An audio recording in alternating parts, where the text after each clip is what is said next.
been sacrificed on the battlefield and on the home front in World War II.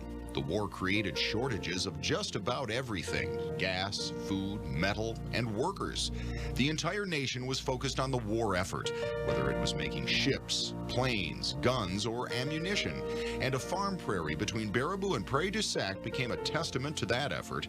In early 1942, the government took control of 7,000 acres along Highway 12 to build the Badger Ordinance Works, a munitions factory. The whole agricultural community in Wisconsin said, don't build that plant here.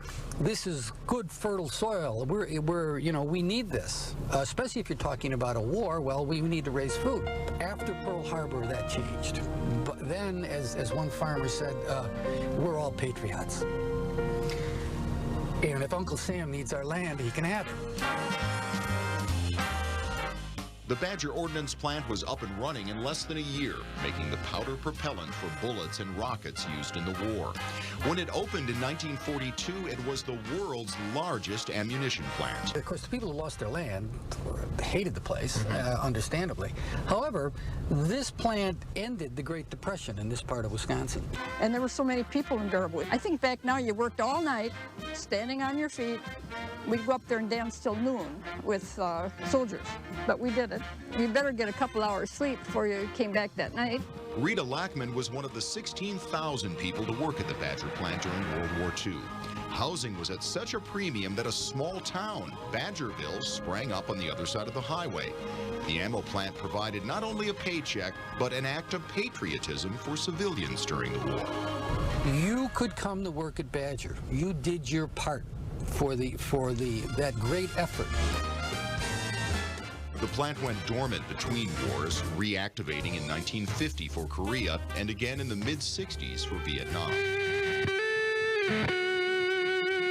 Although its impact on World War II was significant, its greatest impact in terms of American military history is in the Vietnam era. It made more ammo for the Vietnam effort than any other place in the United States. And once again, Badger had a polarizing effect on area residents. In 1966, a group of anti-war demonstrators marched from Madison to the Badger ammo plant, where they held a peaceful sit-in protest outside the gate. At the end of 1969, anti-war sentiment inspired the most significant attempt at sabotaging the Badger plant.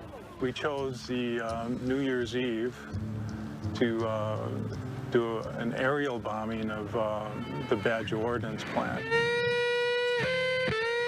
Carl Armstrong and his brother Dwight, convicted in the deadly Sterling Hall bombing on the UW campus in August of 1970, staged an attack on the Badger ammo plant 8 months earlier.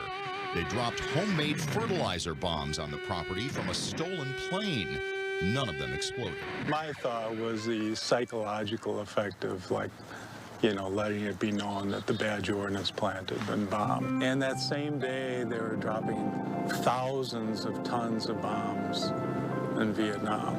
I mean, it was like, if people felt a little afraid to go to work at the Badger Ordnance Plant, I think that's healthy.